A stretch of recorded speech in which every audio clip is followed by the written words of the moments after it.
In the heart of London, there is a place with a very dark history. It is a tall, ordinary-looking townhouse. It sits on a quiet, wealthy street called Berkeley Square. The address is number 50. For over a century, this house has been called the most haunted house in London. Its bricks and mortar seem to hold a terrible secret. People who walk past it sometimes feel a sudden chill. They say a feeling of deep sadness and fear hangs in the air around the building. This isn't just any old ghost story. It is a legend that has terrified Londoners for generations. The stories began a long, long time ago. They whisper of a terrible, formless thing that lives within the attic room. Some people call it the horror. Nobody knows exactly what it is. Is it the spirit of a young woman who threw herself from the top window to escape a cruel uncle? Or is it the ghost of a man who was locked in that same room until he went mad? Some even say it is a creature that is not human at all. Whatever it is, its presence has created an atmosphere of pure dread that has never truly left the old house. The house itself has a strange past. For many years, nobody lived there. It fell into a state of disrepair.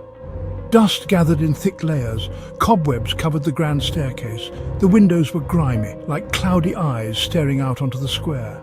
Neighbours would often see a strange light flickering in the top floor window, even when the house was meant to be empty.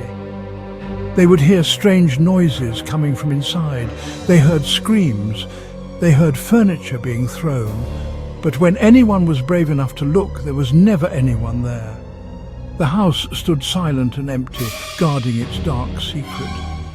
This reputation grew stronger with every passing year. People became too scared to even go near the front door. The house at 50 Berkeley Square became a place of legend. It was a dark landmark in a city full of history. Everyone knew the stories. Everyone knew that something was terribly wrong inside those walls. The question on everyone's lips was simple but terrifying. What evil thing had made its home in the attic room of this grand London house? And what happened to those who dared to find out? It was a question that some unfortunate souls would try to answer. Many people have claimed to witness the horror of 50 Berkeley Square. One of the earliest tales involves a brave young man named Sir Robert Warboys. In the 1870s, he made a bet with his friends that he could spend a night in the haunted attic room. He was confident. He did not believe in ghosts. He took a pistol with him for protection and arranged a signal. If he was in danger, he would ring a small bell connected by a wire to the room below. His friends waited anxiously. They did not have to wait for long before the silence of the night was shattered. The bell began to ring frantically, over and over again. It was not a calm ring. It was a desperate, terrified signal.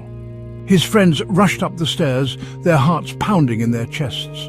They threw open the door to the attic room, expecting to find Sir Robert playing a trick on them. But what they found was no joke.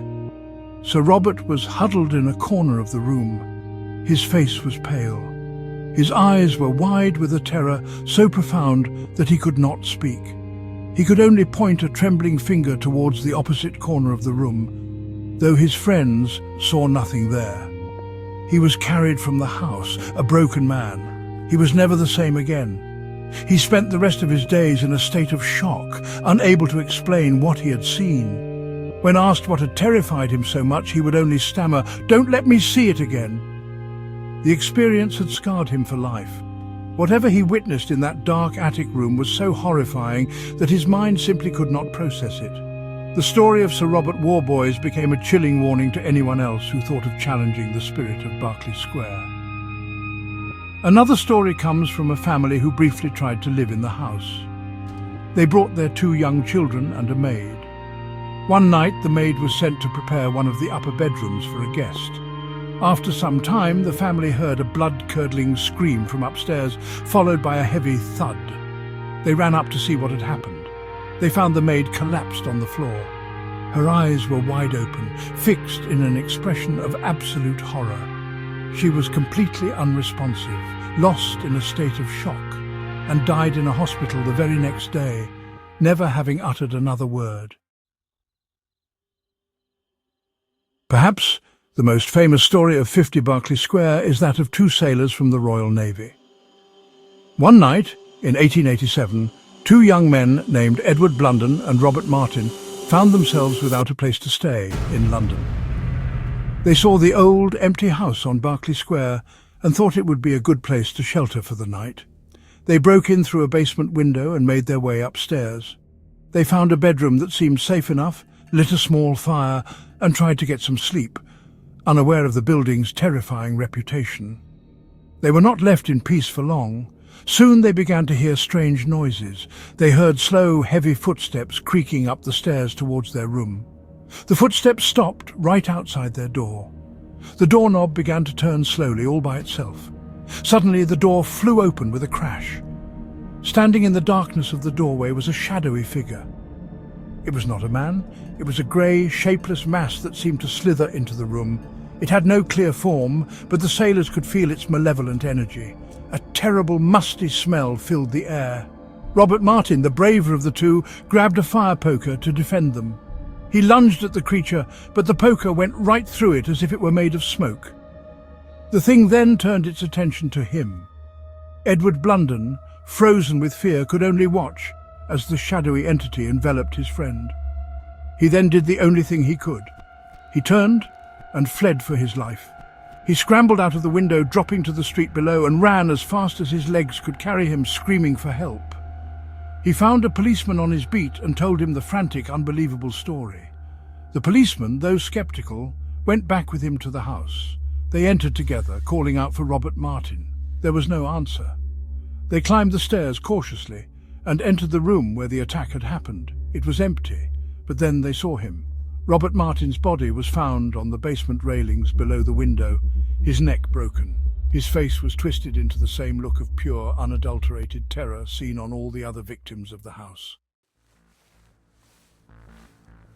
After the terrible fate of the two sailors, the legend of 50 Berkeley Square was sealed forever. No one dared to spend the night there again. The house remained empty for many more years, a dark monument to the horrors witnessed within its walls. The stories were passed down through generations, becoming one of England's most famous and frightening ghost stories. It was a true-life horror tale that seemed to have no rational explanation.